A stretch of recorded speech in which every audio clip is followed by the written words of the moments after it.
On October 29, 2025 at precisely 11:15 a.m, Universal Time, an object from beyond our solar system, achieved an impossible feat. It swept closer to our Sun than Mercury ever dares, reaching a blistering speed of 68 kilometers per second, far exceeding any comet humanity has ever charted. Yet here lies the profound paradox: not a single telescope on Earth captured that defining moment. Not one observatory recorded its perihelion, the point of maximum solar proximity, maximum heating, and maximum stress. For the first time in human history, we had 5 months of advanced warning about an interstellar visitor, 5 months to mobilize every instrument at our disposal. And yet we were astonishingly impossibly blind during the one instant that mattered most. New compelling evidence now suggests there might be a reason for our inexplicable observational blackout. If you've been following the enigmatic journey of 3I Atlas since its initial detection, you've likely sensed a fundamental disconnect between the official narrative and the unfolding reality. But if the events of October 29, 2025 are new to you, prepare to delve into a story that challenges our understanding of cosmic visitors and the limits of our perception. This isn't just about a comet, it's about the very nature of scientific inquiry when confronted by the truly anomalous. But if this is the first time you're hearing about what happened on October 29th, hit that like button right now, subscribe so you don't miss what we uncover next, and drop a comment telling me where you're watching from. Because in the next several minutes we're going to examine why October 29th should have been the most observed day in modern astronomy, and why instead the Sun itself became an impenetrable barrier between us and the truth. Let's find out what happened when we couldn't look. Think about what I just told you. We've been tracking asteroids, comets, and near-Earth objects for decades. Consider the technological prowess we possess. For decades, we have meticulously tracked asteroids, comets, and near-Earth objects with ever-increasing sophistication. Our instruments can spot car-sized rocks millions of miles away, predicting their trajectories with a mathematical precision that would have baffled previous generations. We've deployed space telescopes beyond Earth's obscuring atmosphere, positioned satellites to continuously monitor the Sun from multiple vantage points, and established ground-based observatories across every continent. We even command radar systems capable of mapping surface textures hundreds of millions of kilometers distant. And yet on October 29, 2025, when 3I Atlas, an object we had been observing since July, made its closest approach to the Sun, we saw absolutely nothing. This wasn't a failure of technology or a lapse in vigilance. It was a consequence of the comet's precise geometrical alignment relative to Earth and the Sun, a celestial blind spot. Astronomers had eagerly anticipated measuring the exact moment of closest solar approach, calculating the minute velocity changes as the comet slingshotted through the Sun's immense gravitational well. They yearned for real-time spectroscopic data, hoping to witness how the nucleus responded to extreme solar heating. Temperatures capable of instantaneously vaporizing surface ice and unleashing ancient trapped gases from deep within its core. Plans were in place to track rotational changes, seeking any chaotic tumbling patterns that might betray the object's internal structure and density. Most crucially, they hoped to capture the moment of maximum outgassing, that brief dramatic expansion of the coma, potentially revealing chemical signatures invisible at greater distances. Every capable telescope was theoretically poised. Every astronomer acutely aware of the significance of an interstellar visitor had marked their calendars. October 29th was slated to be the day we finally acquired clear, unambiguous data about the true nature of 3I Atlas. Instead, they were met with an absolute void. The reason is as simple as it is frustrating: solar conjunction. To strip away the jargon, solar conjunction describes a celestial alignment where, from Earth's perspective, an object appears to move behind the Sun. Beginning around October 1st, 3I Atlas gradually drifted into a position where it seemed to draw increasingly close to the Sun in our sky. By October 21st, a mere 8 days before its perihelion, The comet had vanished into the sun's overpowering glare, its angular separation from the solar disk dropping to less than 30 degrees. For ground-based telescopes, this presented an insurmountable observational challenge. Pointing instruments anywhere near the sun risk catastrophic damage to optics and sensors. The light is simply too intense, the heat too extreme. Even specialized space telescopes equipped with coronagraphs, instruments specifically designed to block the sun's overwhelming brightness, struggle to observe objects so close to the solar limb. 3i Atlas wasn't merely near the sun, it was positioned almost directly behind it during its closest approach. This observational blind spot persisted from early October through early November. For over an entire month, the most fascinating interstellar object we've ever tracked with advanced warning became effectively invisible to Earth-based observation. The timing is critical. The comet reached perihelion on October 29th. The solar conjunction that astronomical alignment rendering observation impossible occurred just 8 days earlier on October 21st. 8 days of absolute darkness, during which the comet was concealed behind the most luminous object in our solar system, unreachable by conventional optical and infrared astronomy. 8 days when anything could have happened, and we would remain utterly oblivious. It's important to clarify what was observed, for this wasn't a complete information blackout. NASA's GOES-19 weather satellite positioned in geostationary orbit, with instruments designed to monitor solar activity, did capture images of the comet between October 18th and October 24th.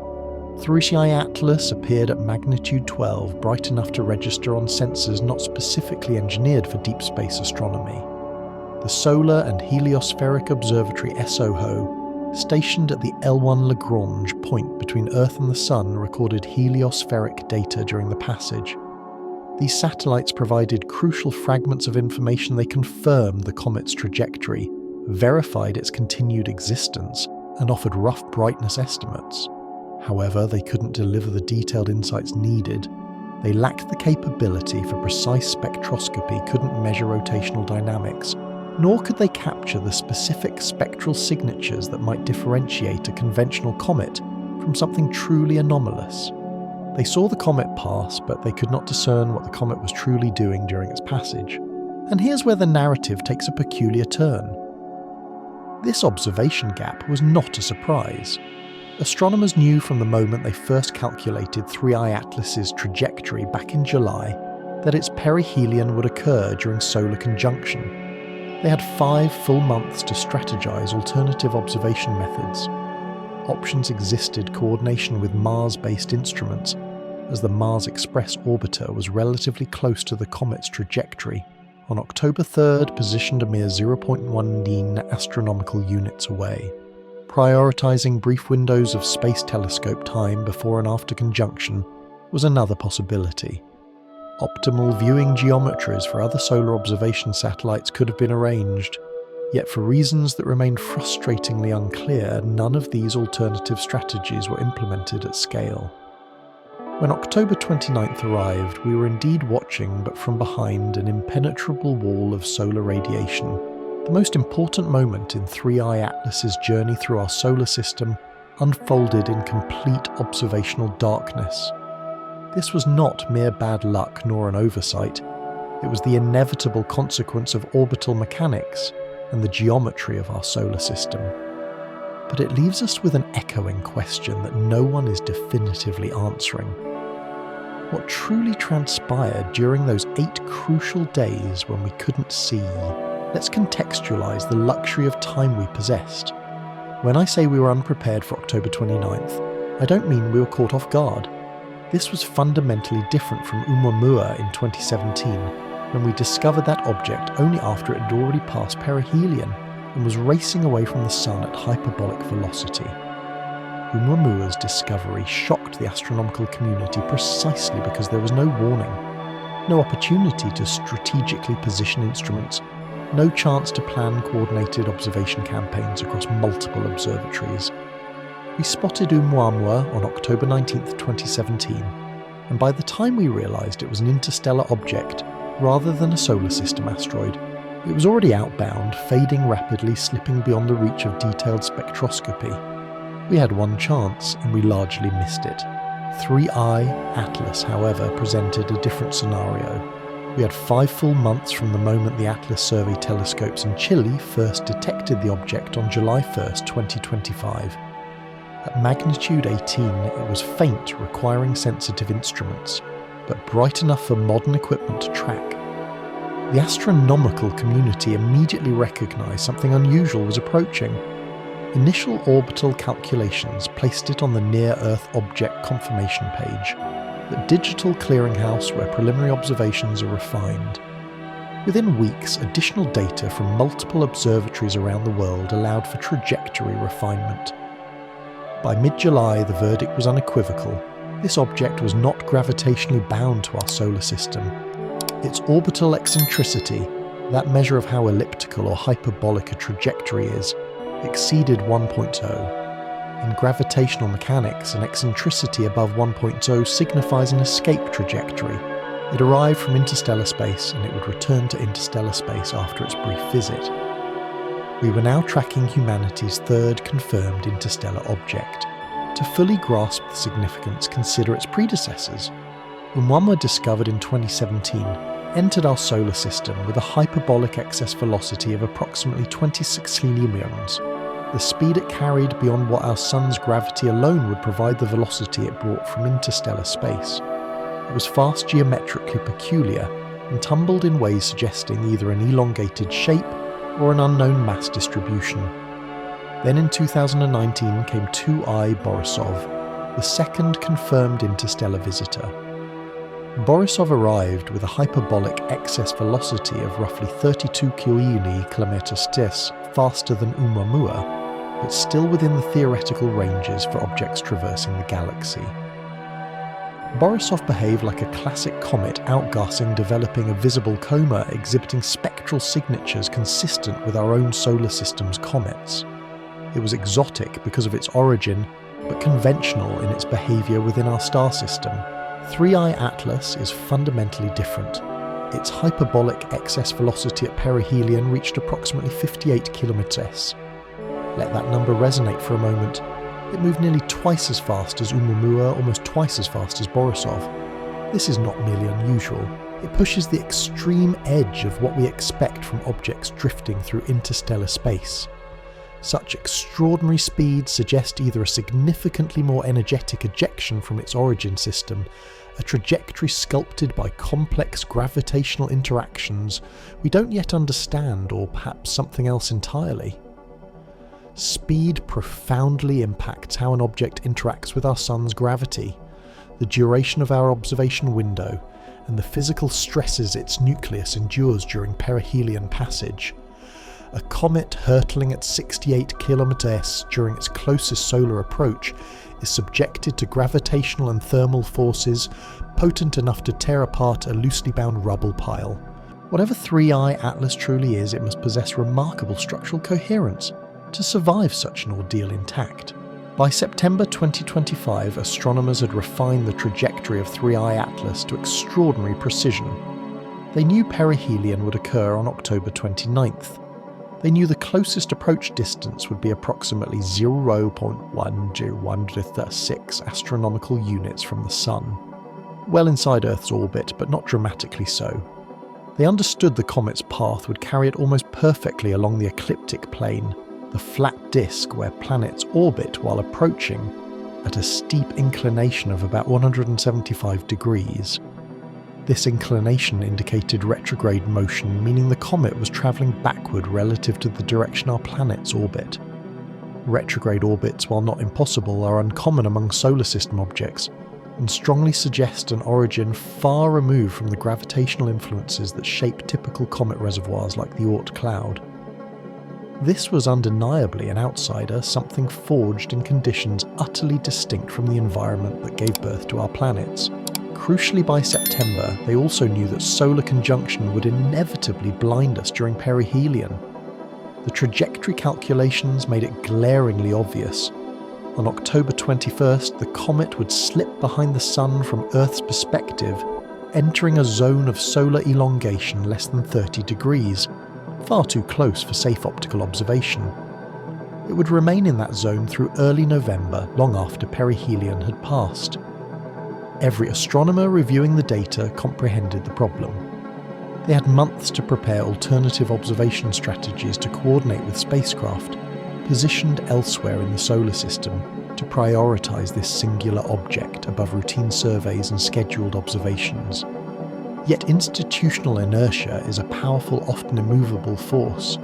Telescope time is allocated months, sometimes years in advance, through highly competitive processes. Space missions operate on tight pre-planned schedules with competing scientific priorities. And perhaps most importantly, 3i Atlas was officially classified, despite its unusual speed and trajectory, as an active comet. Interesting, yes, but not extraordinary enough to justify disrupting long-established observation plans and the substantial economic investment behind them. So we watched it approach. We tracked its brightness as it drew closer to the Sun, growing from a faint magnitude 18 in July to a more visible magnitude 12 by October. We collected what spectroscopic data we could when weather and telescope availability permitted. We constructed intricate models of its orbit, refined predictions, and published papers on its presumed composition and activity levels. And then October arrived. The comet slipped behind the Sun, rendering all that preparation, all that anticipation agonizingly useless. The moment we had been tracking for 5 months unfolded in the one place we absolutely could not observe. Now let's confront what truly makes 3i Atlas defy easy classification. Because if this were merely a fast-moving comet from another star system, interesting yet ultimately conventional, we wouldn't be engaged in this discussion. The observations we do possess the data painstakingly collected before solar conjunction swallowed the comet, contain patterns that simply do not align comfortably with standard cometary science. I'm not referring to wild speculation or fringe theories.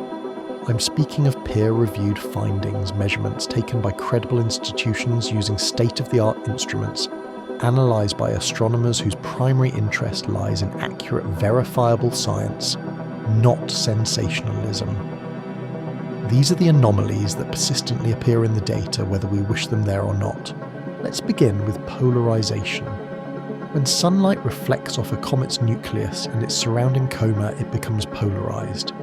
The electromagnetic waves align themselves in specific orientations, providing clues about the surface composition, the size distribution of dust particles, and the scattering geometry. Astronomers meticulously measure this polarisation to infer properties they cannot observe directly, such as whether the nucleus is predominantly icy rocky or covered in complex organic compounds. It's a standard diagnostic tool applied to thousands of comets over decades of observation, giving us an excellent baseline for what normal comet polarisation looks like. And 3i Atlas doesn't just deviate from that baseline, it fundamentally contradicts it. The polarimetry measurements taken before solar conjunction revealed extreme negative polarisation, a characteristic far more commonly associated with trans-Neptunian objects, those distant primordial bodies orbiting in the frozen outer reaches of our solar system, rather than with active comets. Negative polarisation strongly suggests surface properties fundamentally different from the dusty, icy mantles typical of solar system comets. Among the more than 10,000 comets observed with polarimetric techniques, 3i Atlas stands as an extreme outlier, occupying a position virtually unprecedented in the distribution. This is not merely unusual, it's a significant anomaly. While mainstream astronomers attribute this to specific mineral compositions in the nucleus or unusual dust properties within the coma, they readily admit it's profoundly strange, an observation demanding explanation rather than one that comfortably fits existing models. When an object exhibits clear cometary activity like outgassing and coma formation, yet behaves more like a Kuiper belt object in its light-scattering properties, it presents a scientific puzzle that doesn't easily resolve. Then there's the chemistry. NASA's James Webb Space Telescope JWST, with its unparalleled infrared instruments, turned its gaze toward 3i Atlas during its approach, capturing spectroscopic data that revealed the comet's chemical composition with extraordinary detail. What they discovered was a blend of the familiar and the unsettling. The comet contained water, ice water, vapor carbon, monoxide, carbon dioxide, and carbonyl sulfide, all compounds routinely observed in solar system comets. However, the ratios were distinctly skewed. 3I Atlas is unusually rich in carbon dioxide, containing proportions that significantly exceed typical cometary averages. Furthermore, it's emitting both cyanide gas and atomic nickel vapor, both detected through their characteristic spectral signatures. Cyanide is not uncommon in comets, being a byproduct of organic chemistry in icy bodies, but nickel vapor is less frequently observed, suggesting either an unusual metallic content in the nucleus or heating patterns that vaporize metals more readily than expected. This distinctive chemical signature offers tantalizing clues about where 3I Atlas formed. The abundance of carbon dioxide, for instance, strongly points to its genesis in a colder, more carbon-rich environment than the region where our own solar system's comets originated. Different star systems possess varying elemental abundances depending on the supernova generations that seeded their formation. If 3I Atlas hails from a stellar system enriched in carbon, its composition makes perfect sense, but it also unequivocally marks this object as chemically distinct, a visitor carrying the unmistakable fingerprint of alien stellar chemistry. When you analyse its spectrum, you're not merely observing a comet, you're witnessing the echoing legacy of a different star's planetary formation history. Now we venture into more controversial territory. Claims are circulating within independent astronomy communities, unverified by mainstream observatories but persistent enough to warrant mention, that 3I Atlas exhibits unusual emission patterns.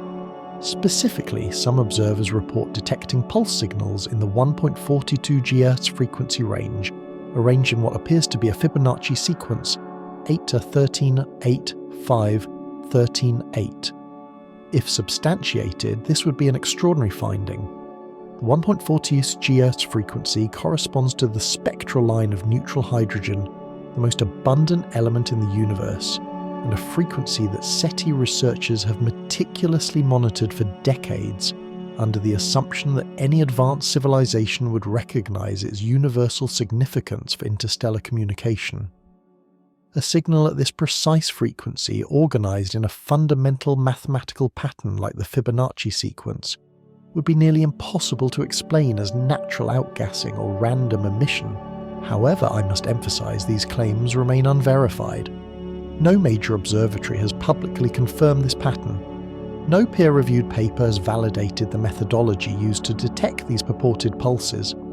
We are firmly in speculative territory here, relying on reports from amateur astronomers and independent researchers whose work has yet to undergo rigorous institutional scrutiny. It is possible they are genuinely observing something real that mainstream instruments missed, or it's equally possible they are interpreting noise as pattern due to confirmation bias. At this juncture, we simply do not know. What we do know with certainty is its orbital trajectory. 3I Atlas arrived on a hyperbolic path with an eccentricity of 6.137, significantly higher than any previously confirmed interstellar object. High eccentricity indicates a strongly hyperbolic trajectory more akin to a straight-line passage through the solar system, with a sharp gravitational deflection at perihelion rather than a gentle curve. The comet's path also carried it almost perfectly aligned with the ecliptic plane, the flat disk where planets orbit despite approaching at a steep inclination of roughly 175 degrees retrograde. This combination, retrograde motion, ecliptic alignment, and extreme eccentricity, is mathematically possible yet statistically rare for a randomly arriving object. Random interstellar objects could in theory approach from any direction and with any trajectory. The fact that 3I Atlas came in almost parallel to the plane of planetary orbit strikes some astronomers as an uncanny coincidence, while others view it as an inevitable outcome, given the vast number of potential interstellar objects constantly traversing the galaxy. Interpretation hinges on whether one unusual case constitutes a pattern, or if multiple examples are required before drawing definitive conclusions. Then there's the perplexing size uncertainty. Estimates for the nucleus diameter of 3I Atlas range wildly from as small as 0.32 kilometers to as large as 5.6 kilometers, with most analyses suggesting a diameter less than 1 kilometer.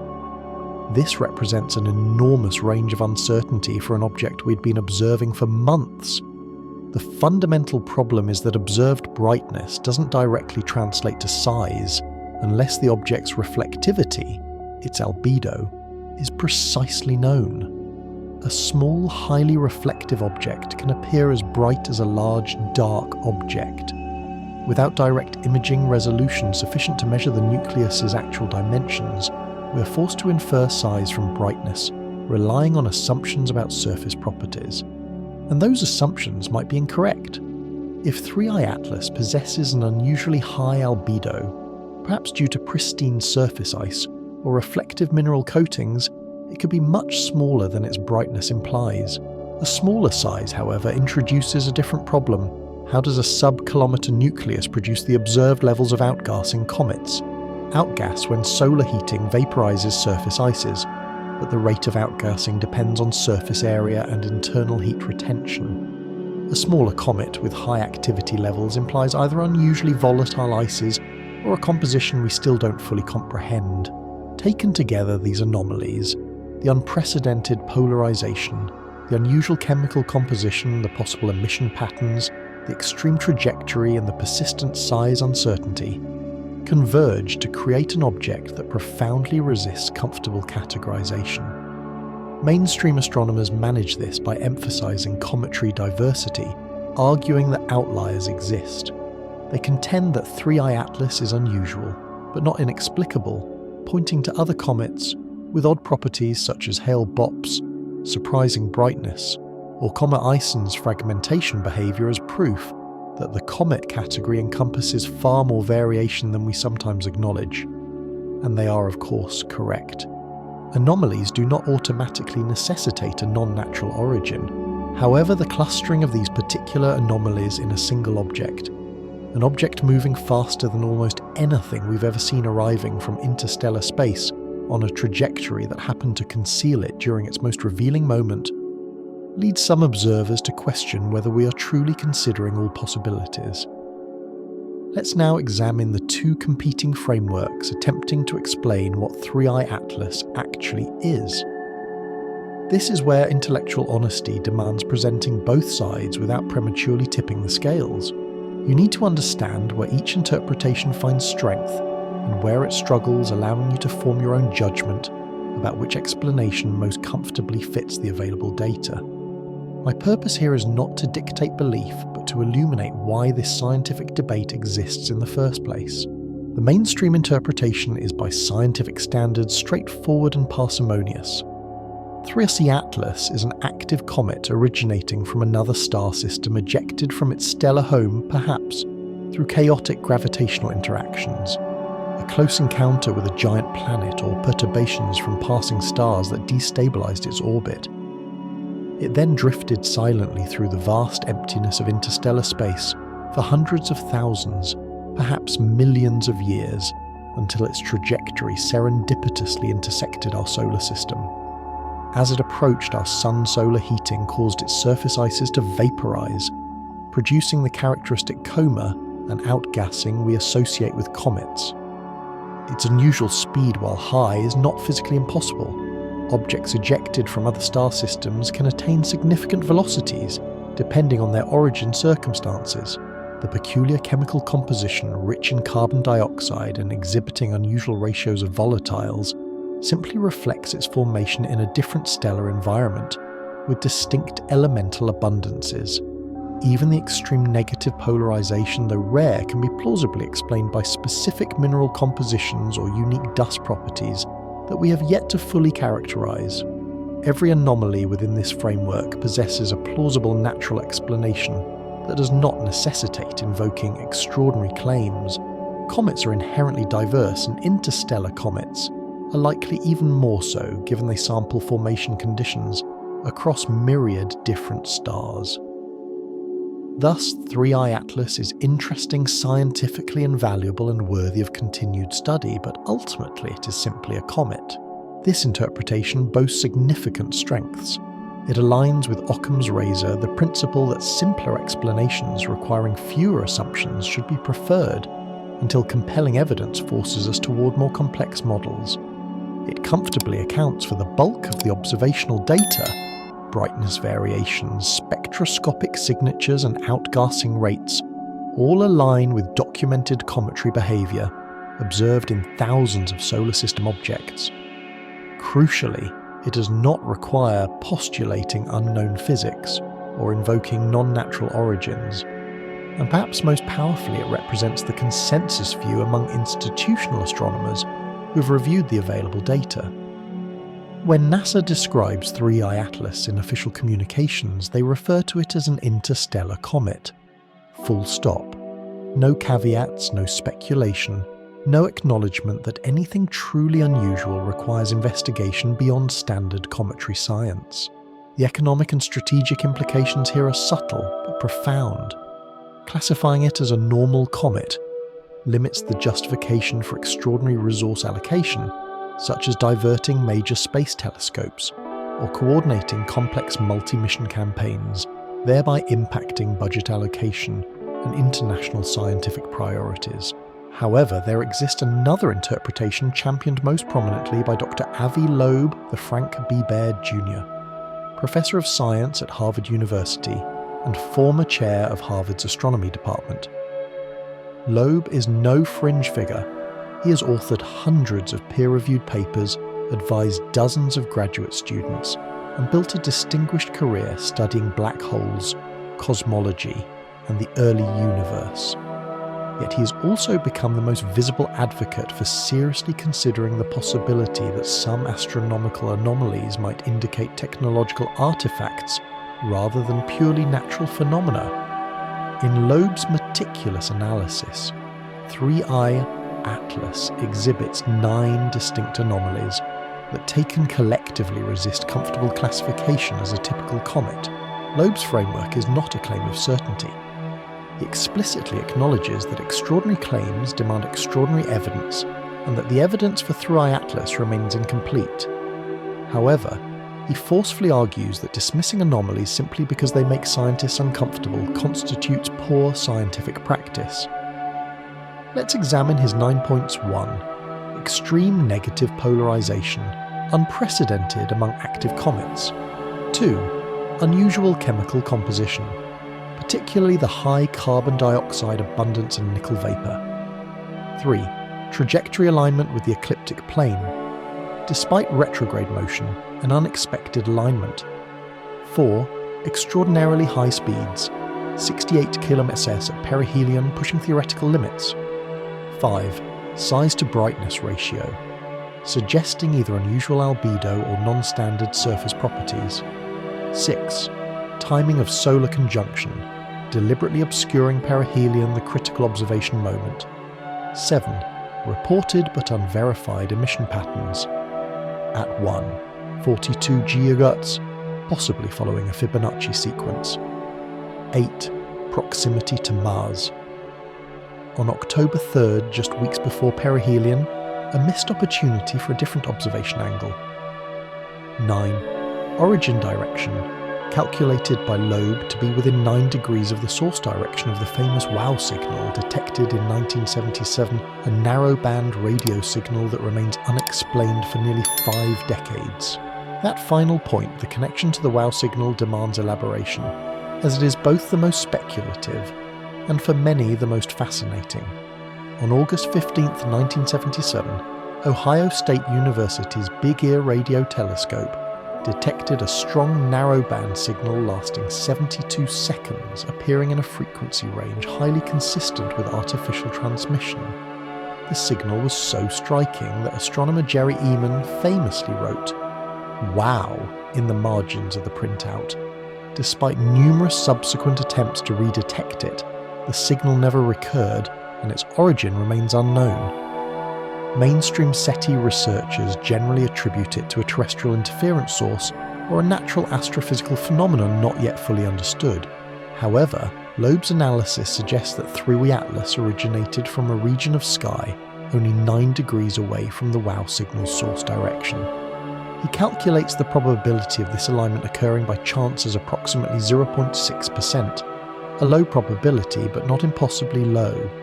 Statistically, if you observe 100 interstellar objects, you might expect one to align this closely with any given point in the sky, purely by random chance. Yet 3 Atlas is not any interstellar object. It's one exhibiting multiple anomalies that resist straightforward natural explanations. Loeb's hypothesis, therefore, isn't that 3i Atlas is definitively artificial. He frames it more cautiously. Could this object exhibit signatures consistent with a technological artifact?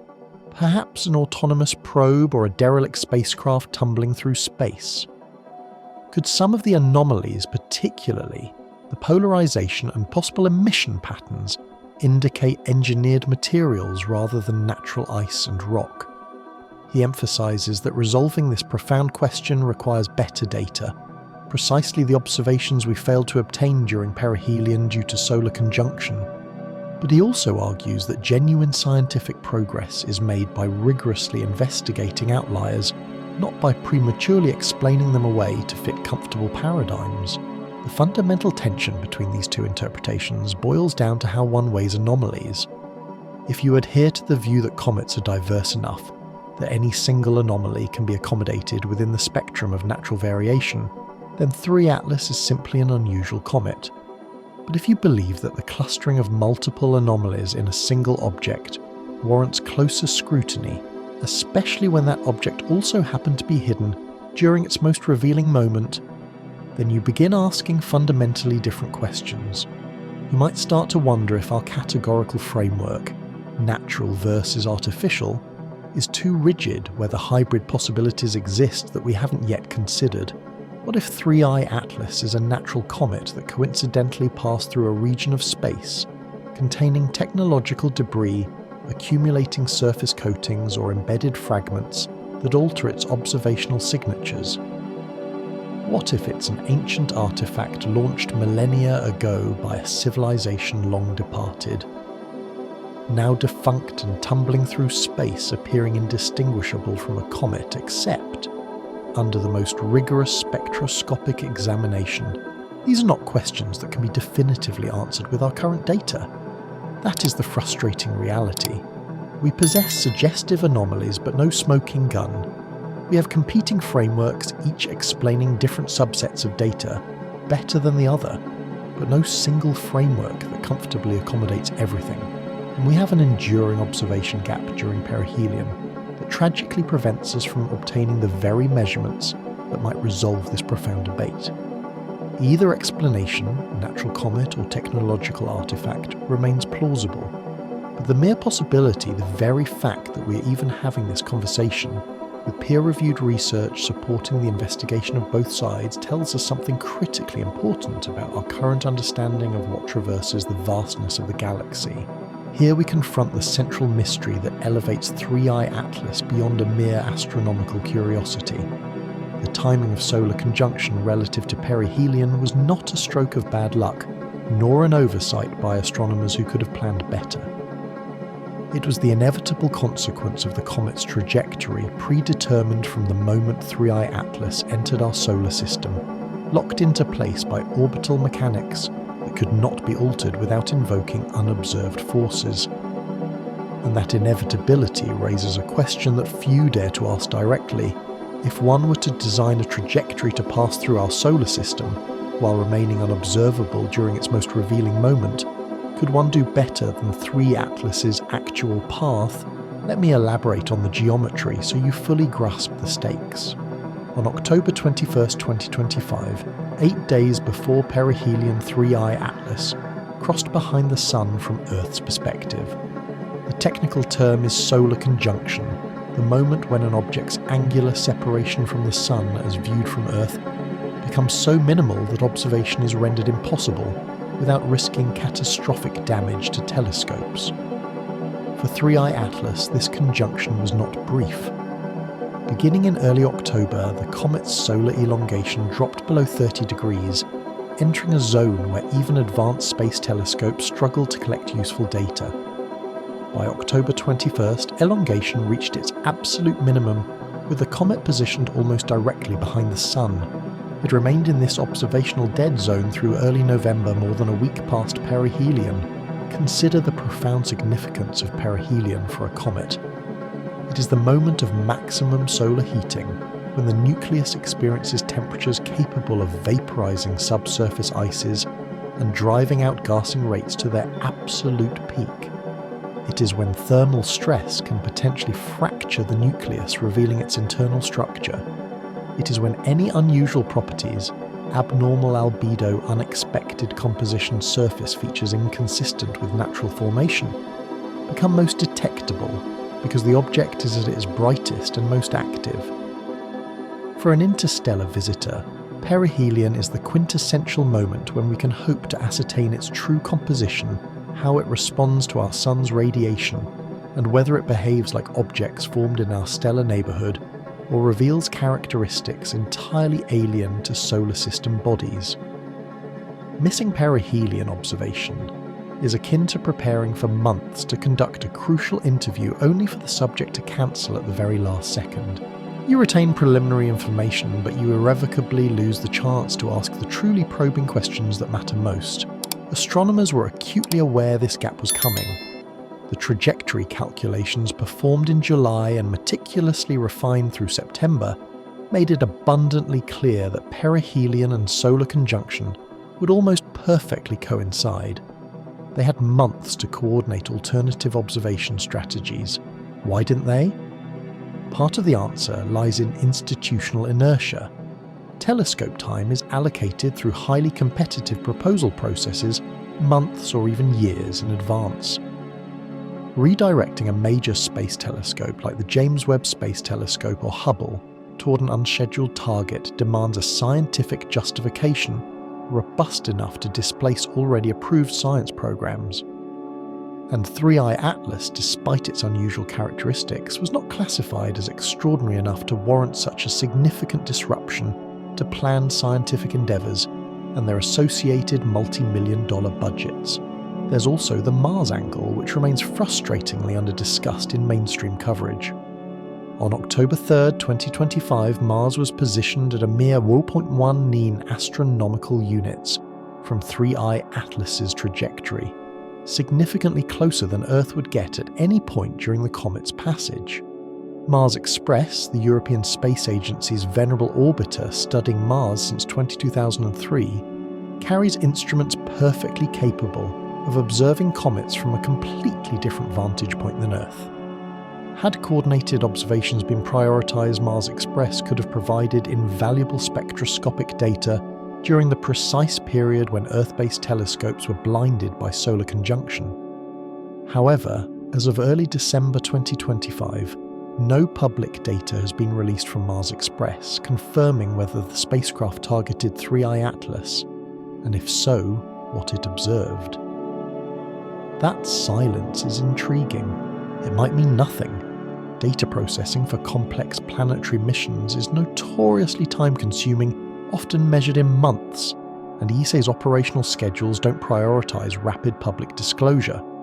Or it might signify something worth paying closer attention to, fueling speculation among those predisposed to suspect that certain findings might be withheld pending detailed internal analysis. What we did manage to obtain from Earth orbit were fragmentary observations from satellites not primarily designed for deep space astronomy. NASA's GOES-19, a geostationary weather satellite positioned to monitor Earth's atmosphere and solar activity, captured images of 3i Atlas between October 18th and 24th. The comet registered at magnitude 12, bright enough to appear on sensors optimized for tracking solar storms rather than distant comets. SOHO, the Solar and Heliospheric Observatory at the L1 Lagrange point, recorded the comet's passage through its coronagraph, an instrument designed to block the sun's overwhelming brightness and reveal its faint corona. These observations confirm the comet's continued existence and trajectory, providing rough brightness measurements. However, they critically lack the spectral resolution to reveal detailed chemical composition the temporal resolution to track rapid outgassing changes, and the sensitivity to detect subtle features that might differentiate this object from conventional comets. So what precisely did we miss? Start with real-time acceleration data. As a comet plummets toward the Sun, it accelerates predictably under gravitational influence. However, outgassing itself can generate small non-gravitational forces. Jets of vapor escaping the nucleus act like tiny rocket engines, subtly nudging the comet's trajectory in ways that deviate slightly from pure gravitational motion. Measuring these minute deviations provides critical insights into the nucleus's rotation, the distribution of active vents, and the intensity of outgassing. If 3I Atlas exhibited unusual non-gravitational acceleration, too strong for its size, directionally inconsistent with random outgassing, or correlated with specific orbital positions, that would be profoundly significant. But without detailed continuous tracking during perihelion, we can only compare pre- and post-conjunction trajectories and infer what might have happened in between. An inference by its very nature is weaker than direct observation. We also missed the spectral evolution during maximum heating. Cometary nuclei are not uniform. They are layered structures with surface ice and dust overlying subsurface reservoirs of more volatile compounds. As the Sun's intense heat penetrates, the nucleus, different layers, vaporize at different temperatures, releasing gases in a sequence that effectively reveals the internal composition. By tracking specific spectral lines in real time during perihelion approach, astronomers can literally map the nucleus's layered structure, performing non-invasive geology from millions of kilometers away. We acquired pre-conjunction spectra in September, and we will obtain post-conjunction spectra in December as the comet fades. But the crucial transition, the moment when heating peaks and the deepest, most volatile layers release their contents, happened behind the Sun where we could not watch. Then there's the question of rotation and structural stability. Comets often tumble chaotically, their rotation rates shifting as outgassing jets exert torque on the nucleus. A close solar approach can subject the nucleus to enough stress to cause fragmentation, where the comet literally breaks apart under extreme tidal forces and thermal stress. If 3I Atlas fragmented during perihelion, we wouldn't know until it emerged from conjunction, allowing us to compare its post-perihelion brightness and morphology to pre-conjunction baselines. A fragmented nucleus looks distinctly different multiple bright spots, instead of a single central condensation, a dispersed coma structure, and an abnormal brightness decline as fragments disperse. However, distinguishing fragmentation from normal fading as the comet recedes from the Sun requires careful photometry and imaging that we simply could not collect during the critical window. The timing of this conjunction feels almost designed to frustrate investigation. Not intentionally designed to be clear. I'm not suggesting the comet deliberately chose its trajectory, though that's the kind of speculation we'll explore. Rather designed in the sense that if you mapped all possible hyperbolic trajectories through the solar system and asked which ones would most effectively hide perihelion from Earth, observation 3I Atlas's path would rank among the most effective. It approached nearly along the ecliptic plane, ensuring that conjunction would occur at a small solar elongation, rather than passing cleanly above or below the Sun's position in Earth's sky. It timed its perihelion to occur just days after conjunction, minimum guaranteeing the closest approach happened deep within the observational dead zone, and it moved fast enough that the window for detailed pre-conjunction observation was narrow. By the time astronomers fully characterized its unusual properties in September-October was already arriving, and conjunction was imminent. Coincidence or consequence? That depends entirely on how you interpret orbital mechanics. In a deterministic universe, everything that occurred was inevitable from the moment 3I Atlas entered our solar system. Its trajectory, set by initial conditions and gravitational interactions, could have been calculated with perfect accuracy had we possessed perfect knowledge of its velocity and position vectors. The conjunction timing wasn't a choice, it was an outcome. but outcomes can still be profoundly convenient for some purposes and inconvenient for others. If the implicit goal was to traverse our solar system while minimizing detailed observation during the most revealing moment, this trajectory accomplished that goal with chilling efficiency. Whether by accident or intention, we cannot currently determine. Let us now catalogue precisely what observations would have been possible during perihelion under normal circumstances. Understanding what we lost reveals why the solar conjunction gap is far more than a mere inconvenience. It represents a missing chapter in the most important interstellar object story we've had the chance to document. Imagine October 29th without the sun obstructing our view.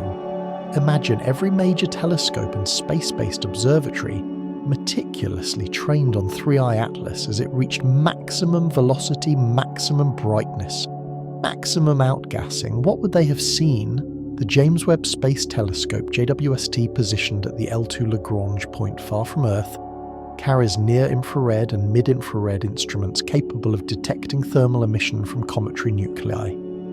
Infrared observation penetrates the obscuring coma, a cloud of gas and dust surrounding the nucleus, to reveal the solid core beneath.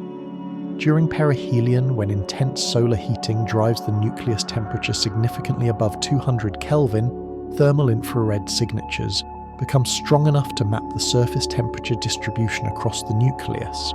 Hotspots would indicate active vents, where subsurface ice is rapidly vaporizing. Cooler regions would suggest areas covered by non-volatile dust mantles that insulate underlying ice. By mapping this thermal structure in real time, astronomers could infer rotation rates, identify specific outgassing sources, and estimate how much of the surface is actively sublimating versus remaining dormant. JWST's spectroscopic capabilities would also have revealed chemical composition with extraordinary detail, distinguishing not just major volatiles like water and carbon dioxide, but trace compounds like methanol, formaldehyde, and complex organic molecules that tell a story of formation conditions billions of years ago in another star system. All of that invaluable data was unavailable because JWST, like every Earth-orbiting or Earth-trailing telescope, simply could not observe through the solar glare. The Chandra X-ray Observatory could have searched for X-ray emission from the comet. When the solar wind, the continuous stream of charged particles flowing outward from the sun, interacts with cometary outgassing, it produces X-ray fluorescence. The strength and spectrum of that emission depend critically on the outgassing rate and solar wind density. Unusual X-ray signatures might indicate either abnormally strong outgassing or unexpected interactions between the solar wind and the comet's environment. During perihelion, when the comet is deep within the solar wind's densest inner region, X-ray emission should peak. Observing that peak would have revealed how the comet responds to solar wind pressure in real time, providing a dynamic test of cometary physics. Chandra was available. The observation was technically feasible, but the target was behind the sun, and X-ray telescopes, much like optical instruments, cannot observe through the solar disk.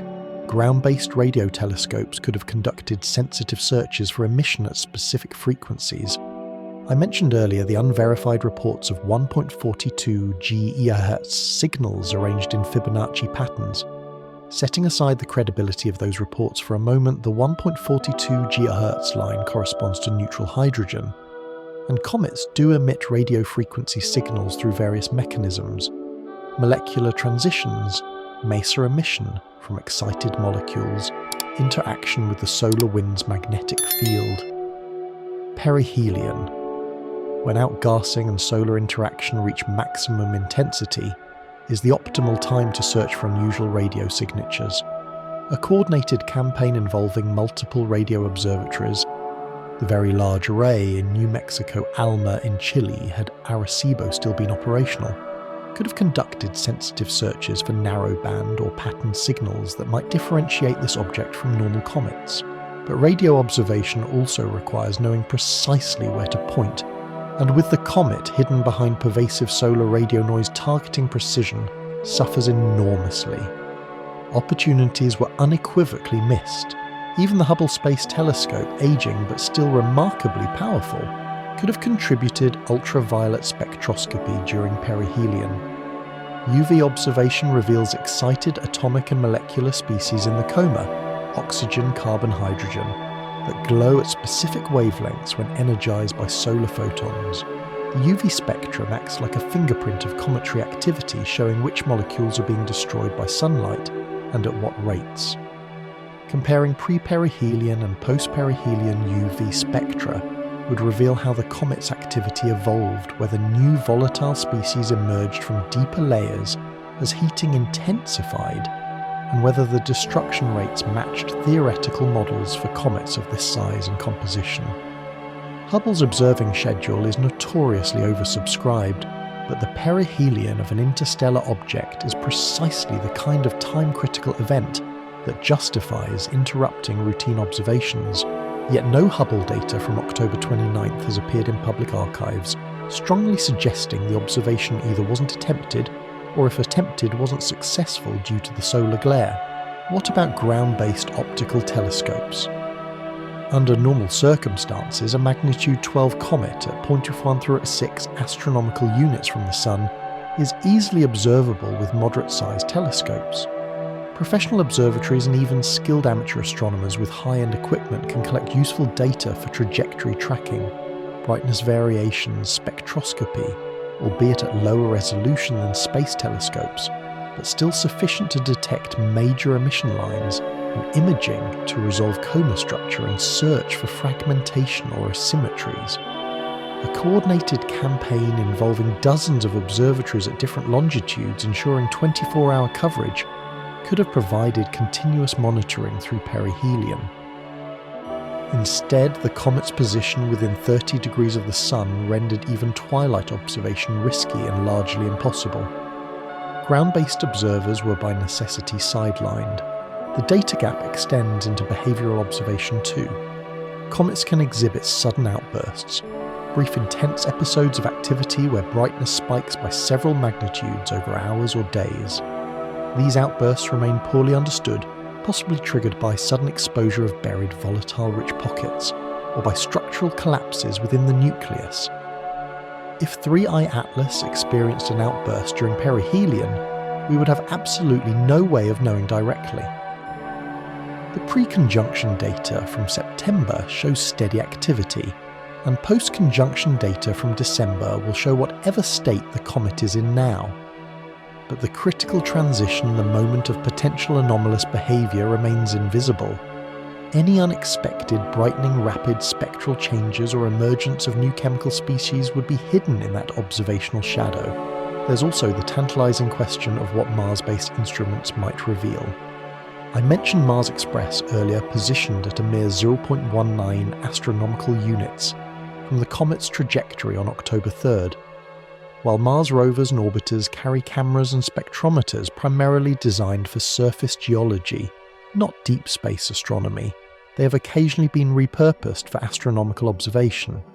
During comet siding spring's close flyby of Mars in 2014, multiple spacecraft observed the comet from Martian orbit, documenting its coma composition and interaction with Mars's tenuous atmosphere. Could Mars Express or even the Perseverance rover on the surface have been tasked with observing 3I Atlas during the crucial weeks when Earth was blind? It was technically feasible, but it requires advanced planning and coordination between mission teams whose primary science objectives are entirely unrelated to comet observation. As of now, no public confirmation exists that Mars assets were redirected toward 3I Atlas, and no data has emerged. That absence might mean nothing, or it might mean the observations are being withheld pending detailed analysis, a possibility that inevitably fuels speculation among those predisposed to suspect cover-ups. By December 2025, the comet has exited the solar conjunction zone and has become observable again from Earth, though significantly fainter than during its approach. Post-perihelion spectroscopy will now reveal the comet's current chemical composition, allowing for crucial comparison with pre-perihelion measurements from September. If the volatile ratios have dramatically shifted, for instance more carbon monoxide, less water, or different organic compounds appearing post-perihelion, that would tell us something profound about how the nucleus responded to the sun's heating. If polarization measurements shift, either returning to values more typical of normal comets, or remaining anomalously negative that would further inform the intense debate about its surface composition, and if its brightness declines faster or slower than models predict that would constrain estimates of its nuclear size and outgassing efficiency, Mars-based observations, if they were conducted, might emerge in the coming weeks or months. Data processing for planetary missions operates on schedules measured in months, not days, because calibration and validation require meticulous time. If Mars Express, or any Martian surface asset, targeted 3I Atlas during the period when Earth was blind, that data would provide an independent, priceless perspective on the comet's behaviour during perihelion. But the absence of public announcements so far suggests either the observations weren't prioritised, or the results are still being analysed, or more speculatively, something interesting enough to warrant careful review before release was detected. Absence of evidence isn't evidence of absence, but it's a point worth noting. Then there's March 2026. On March 16th, 3I's Atlas will pass within 0.36 astronomical units of Jupiter, a distance closer than that between Earth and the Moon by a factor of nearly 100. Jupiter's powerful gravitational field will subtly deflect the comet's trajectory, providing a final crucial opportunity for observation before the object exits the inner solar system and becomes too dim for detailed study. This flyby is critical because any permanent changes caused by perihelion passage, fragmentation, altered outgassing patterns, surface modifications, will be most visible during this close Jupiter approach. The comet will brighten slightly as it nears Jupiter, offering observatories one last clear, relatively close look before it recedes into interstellar space. If we are to definitively characterise 3I Atlas as either a normal comet or something far more unusual, March 2026 is the hard deadline. After that, the comet will accelerate outward on its hyperbolic trajectory, moving too fast for our Sun's gravity to ever capture it into an elliptical orbit. Within a few years, it will cross the orbits of the outer planets and eventually enter the Kuiper Belt region, dimming beyond the reach of all but the most powerful future telescopes. Within decades, it will exit the heliosphere entirely and return to interstellar space, becoming one more dark, invisible object drifting through the vast, indifferent galaxy.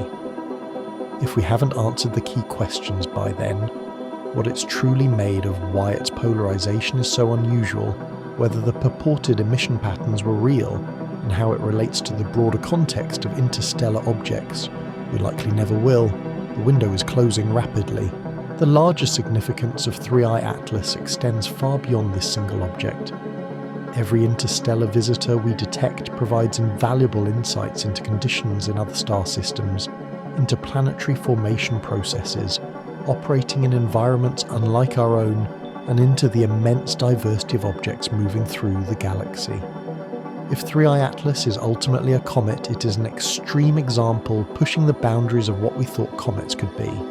And if it is something else entirely, if any of the speculative hypotheses hold validity, then it would represent the first technologically detectable artifact from beyond our solar system. Either conclusion would fundamentally reshape our understanding of our place in the cosmos. But right now, we remain in limbo. We possess enough anomalies to justify continued rigorous investigation, but not enough definitive evidence to demand extraordinary conclusions. We have competing frameworks, each explaining different subsets of data, but no single framework that comfortably handles everything. And we have an undeniable, frustrating observation gap during the most critical moment, a gap imposed by orbital mechanics and the sheer geometrical misfortune of its trajectory alignment that prevents us from obtaining the very data that might resolve this profound uncertainty. So where does that leave us? It leaves us watching. Monitoring post-perihelion observations as they are meticulously released, comparing them to pre-perihelion baselines, searching for any changes that might reveal what transpired behind the Sun. We are waiting for March 2026, when Jupiter's gravity provides us one final fleeting chance to study this object up close.